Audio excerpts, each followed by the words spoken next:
Personne n'en parle, mais le cannabis, c'est la drogue illicite la plus consommée en France. 900 000 personnes en fument tous les jours. Et beaucoup pensent vraiment maîtriser leur conso ou alors ne voient pas la dangerosité de cette habitude. Ce que je vais t'expliquer aujourd'hui, c'est pourquoi on ne maîtrise jamais vraiment, pourquoi certains deviennent accros plus que d'autres et surtout comment reprendre le contrôle. Moi, c'est William. À 13 ans, j'ai commencé à fumer et à cet instant, j'ai ouvert une porte que je n'ai pas réussi à refermer pendant plus de 10 ans. Je me suis détruit, j'ai déçu moi-même, ma famille, j'ai menti, j'ai fui, bref. Mais c'est aussi ce qui m'a poussé à comprendre, à faire des recherches sur le vivant. Comprendre pourquoi le cerveau accroche, pourquoi certains tombent, pourquoi certains restent bloqués. Aujourd'hui, grâce à une compréhension systémique du vivant, de l'être humain, je suis sorti de l'addiction et j'accompagne ceux qui veulent s'en libérer. Si tu veux comprendre pourquoi tu n'arrives pas à arrêter, reste avec moi. On parle beaucoup de dépendance ou d'addiction, mais la frontière entre les deux est floue. La dépendance, c'est quand ton corps ou ta tête souffre quand tu arrêtes. Mal-être, irritabilité, brouillard mental, t'en souffres un peu quelques jours, à peine, mais c'est largement supportable. L'addiction, c'est le stade où l'arrêt devient impensable ou impossible. Tu modifies ta vie pour consommer, tu renies tes valeurs, tu mens, tu t'isoles, tu prends des risques, parfois très graves. La substance prend la priorité sur toi en fait. Ce passage de l'un à l'autre, c'est pas un choix, mais c'est un piège neurobiologique. Chaque joint déclenche un pic de dopamine. Pas un petit plaisir, mais un signal puissant qui dit à ton cerveau « j'ai trop kiffé, refais-le ». En effet, la dopamine, elle crée du bien-être, de la motivation, l'anticipation du bien-être ressenti après avoir fumé, et donc la recherche du produit pour ressentir à nouveau ce pic de dopamine, de bien-être. Parce que le truc, c'est que pour chaque pic de dopamine, il y a un crash, garanti, obligé. Que ce soit un carré de chocolat, un événement heureux, une soirée bien alcoolisée, peu importe, il y a toujours une augmentation, puis une redescente. Bien évidemment, ça va être plus ou moins important en fonction de la nature du pic de dopamine. Ça fait partie du fonctionnement de notre système nerveux, c'est comme ça. Et c'est bien d'en avoir conscience pour analyser sereinement nos expériences, nos ressentis. Ce fameux crash, donc cette baisse de dopamine, après coup, c'est ce qui crée la douleur du manque. Observe bien, tu verras que tu ressens vraiment une réelle douleur, une réelle tristesse, qui va forcément te demander de te réconforter. Au fur et à mesure que tu fumes des joints, ton cerveau il s'habitue. Il diminue sa sensibilité et donc toi tu augmentes les doses pour ressentir le même plaisir.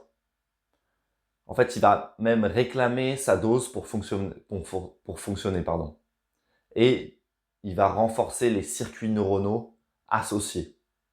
En gros, le chemin cannabis-dopamine, donc bien-être, devient progressivement une autoroute et tous les autres chemins deviennent insignifiants.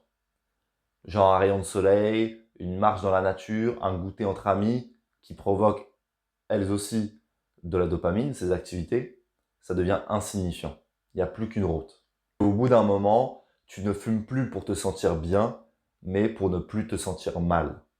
Et c'est là que le circuit de la récompense est pris en otage. Ta motivation, en fait, elle ne se déclenche plus que pour fumer. Petite anecdote, moi, lorsque j'étais addict au cannabis, je me suis retrouvé à faire des folies pour m'en procurer. J'étais capable de marcher des kilomètres, de me déplacer, de faire des stratagèmes pour trouver de l'argent.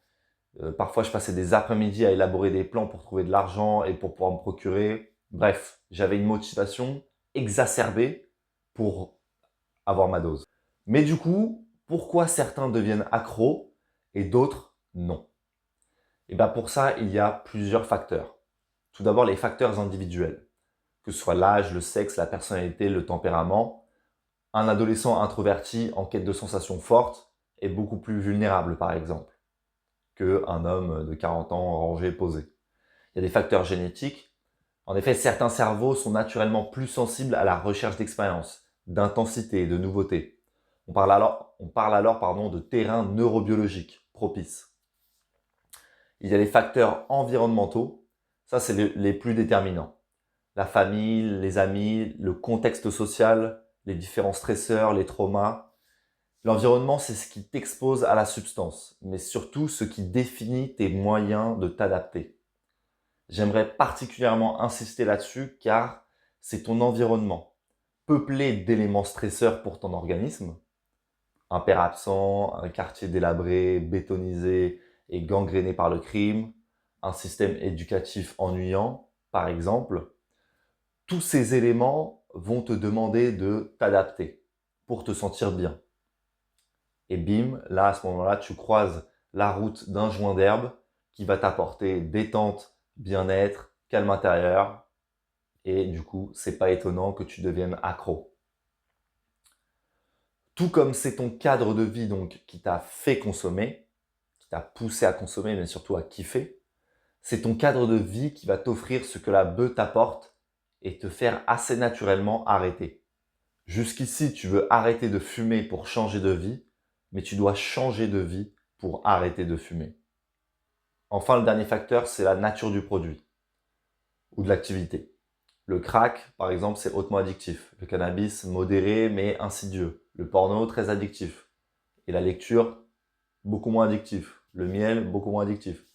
Tous les produits, en gros, n'ont pas le même pouvoir de captation.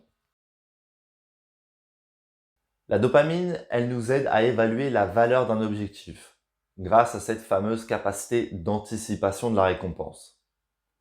Alors si tu veux vraiment arrêter, il faut donner à ton objectif une valeur supérieure à la consommation, une récompense supérieure à celle d'un joint. Et quoi de mieux pour ça que ton futur, que ta vie? Ainsi, je te propose un premier exercice. Ça va être de la visualisation. Plus concrètement, tu vas visualiser ta vie sur 1 an, sur 5 ans et sur 10 ans. Donc tu prends une feuille, un stylo et tu notes tout ce que l'arrêt pourrait t'apporter. Ta vie sans cette addiction finalement. Décris-le bien, rends-le concret, ramène des détails. Ton cerveau, il doit penser l'avenir que je veux vaut plus que le joint que je veux maintenant. Je veux vraiment que tu prennes le temps de faire cet exercice qui est déterminant pour ta vie et que tu mettes le plus de détails possible et que tu n'aies pas peur de rêver grand. Vraiment. Et sois honnête avec toi-même et écris ce que tu veux vraiment. La personne que tu veux devenir, les valeurs que tu veux incarner, les choses que tu veux acquérir. Deuxième exercice, ça va être mettre des objectifs de moyens. Je t'explique. Ton cerveau, il déteste l'incertitude. En gros, il préfère un confort certain mais nocif qu'un futur incertain mais vertueux et magnifique. Quand tu te fixes un objectif trop grand, trop loin, que tu ne peux pas visualiser, qui n'est pas palpable, ton cerveau, il va perdre sa motivation, forcément. Résultat, tu vas revenir à tes habitudes rassurantes, la fumette. Donc là, sur cette feuille avec ce stylo, on va découper. Objectif en 24 heures, de 72 heures, d'une semaine, d'un mois. Il faut que tu mettes des objectifs simples, mesurables, atteignables, que tu aimes, qui vont servir ton grand objectif. Chaque fois que tu vas réussir, ça va être une sécrétation de dopamine saine. Ça va améliorer ta motivation et tout ça, ça va faire un cercle vertueux. Troisième exercice, c'est le partage de ton objectif à des gens importants à tes yeux. En gros, là, tu mets ton identité en jeu et ça va améliorer ton engagement envers cet objectif. Il faut vraiment que ces personnes comptent à tes yeux et que tu n'aies pas envie de les décevoir. C'est un petit plus qui va ramener de la motivation supplémentaire dans la quête de cet grand objectif. Quatrième exercice, et ça c'est un cheat code, vraiment c'est game changer, la visualisation négative. La science nous l'a prouvé, la visualisation négative augmente 2 fois plus la pression artérielle que la visualisation positive. Donc elle est beaucoup plus mobilisante. Écris sur une feuille, du coup, à quoi ressemblerait ta vie si tu continues, si tu échoues. Qu'est-ce que tu perdrais? Qu'est-ce que tu trahirais? Quelles émotions tu ressentirais? c'est vraiment un booster d'urgence quand la motivation chute. En gros, imagine quelqu'un qui fume des clopes. Imagine si à chaque fois qu'il allume une clope, il avait une image de lui 40 ans plus tard. Donc, avec tout ce qu'on sait sur la cigarette et ses effets négatifs, il serait marqué profondément. Il serait peut-être même mort, tu vois.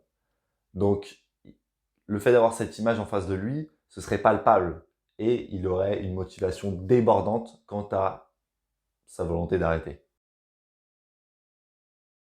L'important, c'est pas arrêter de fumer. Sortir de l'addiction, ce n'est pas juste enlever une substance. C'est comprendre plusieurs choses. Ton passé, ton identité, ta biologie, ton environnement, ton système nerveux même. C'est comprendre, comme je te disais, que c'est ton terrain qui crée tes comportements, pas ta volonté, pas une soi-disant discipline. Et c'est exactement ce que j'ai compris après des années à être dépendant.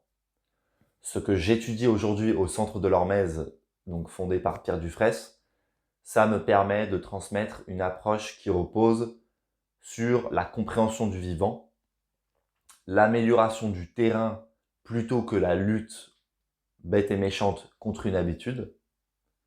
Et plus concrètement, mes outils principaux, ce sont le sport, l'écriture introspective et la nutrition.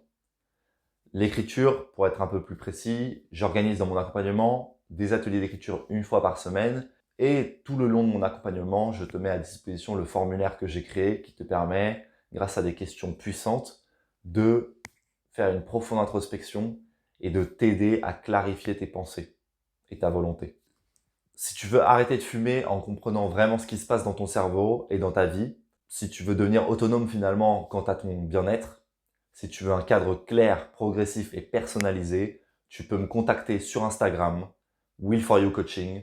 Je t'expliquerai comment on peut travailler ensemble et je t'enverrai gratuitement un e-book sur les 25 choses que je ferais en premier si je devais à nouveau arrêter le cannabis.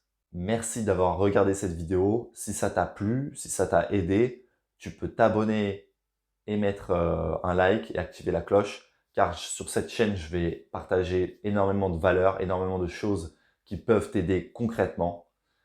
Voilà, merci et à très vite.